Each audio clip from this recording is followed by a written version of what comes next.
பாவங்கள் மன நிம்மதியை சீர்குலைத்து விடும் என்றால், பாவங்களில் ஒரு பாவம்தான் இந்த இசையோடு சினிமாவோடு ஒன்றரை கலந்து விடுவது. அது நீங்க கலந்தாலும் பாவம்தான். உங்களோட பிள்ளைகள், உங்களுக்கு அமானிதமாக வழங்கப்பட்ட பிள்ளைகளை நீங்கள் பாதுகாக்கவில்லை என்றால் அல்லாஹ் என்ன சொல்றான்? யா அய்யுஹல்லதீன ஆமனூ கூ அன்ஃபுஸகும் வ அஹ்லீகும் நாரா வகூதுஹன் நாஸு வல் ஹிஜாரா. ஈமான் கொண்டவர்களே, உங்களையும் உங்கள் குடும்பத்தையும் நரக நெருப்பிலிருந்து பாதுகாத்துக் கொள்ளுங்கள். அல்லாஹ் உங்களுக்கு குடும்பத்தை தந்திருப்பது இந்த உலகத்தில் சொகுசாக நிம்மதியாக சாப்பிட்டு குடித்துவிட்டு ஹராத்திலே ஈடுபட்டு விட்டு ரசித்துவிட்டு சினிமா ஆபாசங்களை பார்த்துவிட்டு கூட்டமாக குடும்பமாக இருந்து கும்மாளம் அடித்துவிட்டு ஏனோ தானோ என்று வாழ்ந்து விட்டு செல்வதற்காக அல்ல. ஹராத்திலிருந்து பாவங்களில் இருந்து அவர்களை பாதுகாத்து அவர்களை நரகத்திலிருந்து பாதுகாத்து சொர்க்கத்துக்கு கொண்டு போவதற்குத்தான் குடும்பத்தை எல்லாம் தந்திருக்கிறானே தவிர நீங்கள் நினைத்தபடி உங்கள் குடும்பத்தை நடாத்தி செல்ல முடியாது. எனவே அன்புக்குரிய சகோதரர்களே, இந்த பாவங்கள் குடும்பத்தில் ஊடுருவிவிட்டால், இந்த பாவங்கள் குடும்பத்தில் பிள்ளைகளிடத்திலே ஊடுருவிவிட்டால், இந்த வீட்டிலும் உங்கள் குழந்தைகளிடத்திலும் உங்கள் குடும்பத்திலும் உங்கள் மனைவி மக்களிடத்திலும் நிம்மதி பறிபோய்விடும், நிம்மதி சீர்குலைந்து விடும். உங்களுக்கு நிம்மதி பறிபோனா உங்களோட குடும்பத்துக்கு அது நிம்மதியாக இருக்க கூடாது. பாப்பா டென்ஷனோட இந்த அம்மா டென்ஷனோட, அம்மா நல்ல ஆரோக்கியமா இருப்பாங்களா? பிள்ளைகள் ஆரோக்கியமா இருப்பாங்களா? கணவன் குடிக்கு அடிமையாகிவிட்டால் அவன் குடிக்கிறதுக்கு பாவம் கிடைக்கும்.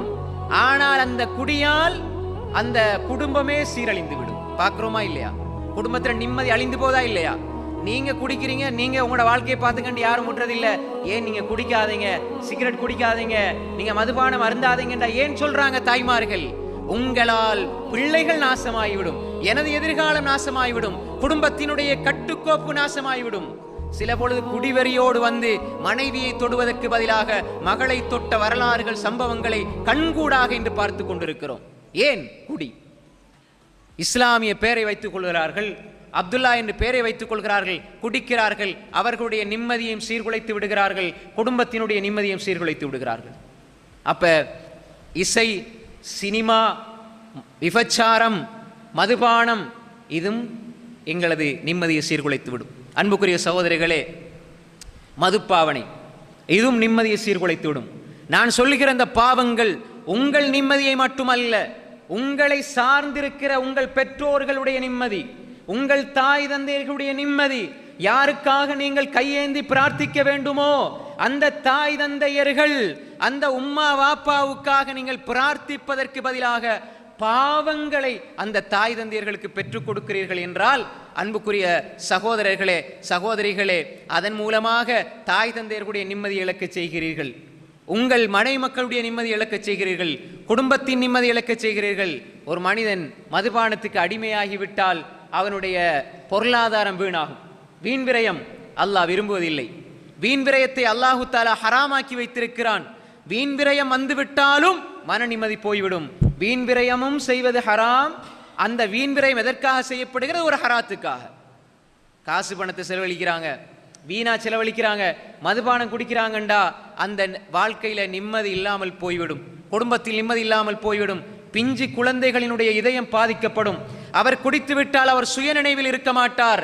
அவர் பேசுகிற வார்த்தையால் பிஞ்சு உள்ளம் பாதிக்கப்படும், பிஞ்சு இதயம் பாதிக்கப்படும், மனைவியினுடைய இதயம் பாதிக்கப்படும், பெற்ற தாயினுடைய இதயம் பாதிக்கப்படும். பாதிக்கப்பட்டு விட்டால் அவர்களுடைய பிரார்த்தனை எப்படி பெற்றுக்கொள்வது? தாயினுடைய பதுவாவுக்கு ஆளாகிவிடக்கூடாது, தந்தையினுடைய பதுவாவிற்கு ஆளாகிவிடக்கூடாது சகோதரிகளே. அப்ப எனவே இப்படி ஒரு மனிதன் குடிக்க அடிமையாகிவிட்டான் என்றால் அவன் அவனுக்கும் அநியாயம் செய்கிறான், அவன் அவரது குடும்பத்துக்கும் அநியாயம் செய்கிறான். அது சிறியதாக இருந்தாலும் பெரியதாக இருந்தாலும் மதுபானம் ஹராம். அது நீங்கள் பீடியாக இருந்தாலும் சிகரெட்டாக இருந்தாலும், சில பொழுது இந்த மூக்குத்தூள் என்ற ஒன்றை பயன்படுத்துகிறார்கள், அது மூக்குக்கு பயன்படுத்தினாலும் ஹராம், அது வாய்க்குள்ளே வைத்தாலும் ஹராம். அதே போன்றுதான் வெற்றிலை என்று பயன்படுத்துகிறார்கள், பாக்கு சுண்ணாம்பு இது கலவனாக போட்டு அதையும் பயன்படுத்துகிறார்கள், அதுவும் ஹராம். அதனால் உங்களுக்கு நீங்கள் அநியாயம் செய்கிறீர்கள். மதுபானத்தினால் நீங்கள் உங்களை மெல்ல மெல்ல தற்கொலை செய்து கொள்கிறீர்கள். உங்களை நீங்கள் அழித்துக் கொள்ளாதீர்கள். தற்கொலை ஹராம். அது நேரடியாக செய்தாலும் ஹராம், மெதுமெதுவாக செஞ்சாலும். வெற்றிலை, சுண்ணாம்பு, போயிலை பயன்படுத்தப்பட்டு நீங்கள் அதை சாப்பிடுகிறீர்கள் என்றால் அதுவும் ஹராம் தான், அதுவும் கூடாது, அதுவும் மதுபானத்துக்குள்ளே வரும். அதையும் தொடர்ந்து பயன்படுத்தினால் நீங்கள் உங்களை கொஞ்சம் கொஞ்சமாக கொள்கிறீர்கள். நாளடைவில் புற்றுநோய், நாளடைவில் அந்த நோய் இந்த நோய் என்று வருகிறது என்றால் நீங்கள் உங்களை மெதுமெதுவாக தற்கொலை செய்து கொண்டிருக்கிறீர்கள். பெண்கள் என்றால் அல்லது வயது முதிர்ந்து விட்டால் வெற்றிலையெல்லாம் ஹலால் நினைச்சிடாதீங்க, அது கூடாது. எதுவெல்லாம் உடலுக்கு தீங்கிழைக்குமோ, உடலுக்கு எதெல்லாம் கேடு விளைவிக்குமோ, எதெல்லாம் இஸ்லாம் கொஞ்சம் போதை, கூடுதலான போதை என்று கொஞ்சம் கூடுதல் என்று சொல்லியிருக்கிறதோ எல்லாம் ஹராம். வலா துல்கு பிஐதீக்கும் இல தஹலுகா, நீங்கள் உங்களை அழிவுக்குள்ளே போட்டுக் கொள்ளாதீர்கள். உங்களை நீங்கள் அழிவுக்குள்ளே போட்டுக் கொள்ளாதீர்கள். நீங்க அழிவுக்குள்ளே போட்டுக்கொள்றண்டா உங்களை நீங்கள் அழித்துக் கொள்ளாதீர்கள். உங்கள் மன நிம்மதியை சீர்குலைத்து விடாதீர்கள். உங்கள் ஆன்மாவை நீங்கள் அழித்துக் கொள்ளாதீர்கள். உங்கள் உடலை நீங்கள் அழித்துக் கொள்ளாதீர்கள். நீங்க சாப்பிடுங்க, குடிங்க, வீண் விரயம் செய்யாதீர்கள். நீங்க வீண் விரயம் செய்யாதீர்கள், அது ஹராம். நீங்க மதுபானத்துக்கு செலவழிக்கிற ஒவ்வொரு ரூபாயும் ஹராம். அன்புக்குரிய சகோதரிகளே, தாய்மார்களே, சகோதரர்களே, தெளிவாக நாம் புரிந்து கொள்ள வேண்டும். இன்று சர்வசாதாரணமாக இன்று மதுபானம் பயன்படுத்தப்படுகிறது. இதனால் நிம்மதி கிடைக்கிறது என்று மனிதன் நினைப்பான். நான் சொன்னது போன்றுதான், நஞ்சூட்டப்பட்ட சுவையான உணவு அந்த நேரத்தில் ருசிக்கும், பின்னால் அதனுடைய பாதிப்பை அது உங்களுக்கு காட்டும். அப்பொழுது உங்கள் மன நிம்மதி பறிபோகும். உங்களது மன நிம்மதி பறிக்கப்பட்டு நீங்கள் இந்த உலகத்திலே மன நிம்மதியற்றவர்களாக, உங்களை சார்ந்திருக்கிற குடும்பமும் பிள்ளைகளும் மன நிம்மதியற்றவர்களாக வாழ்வார்.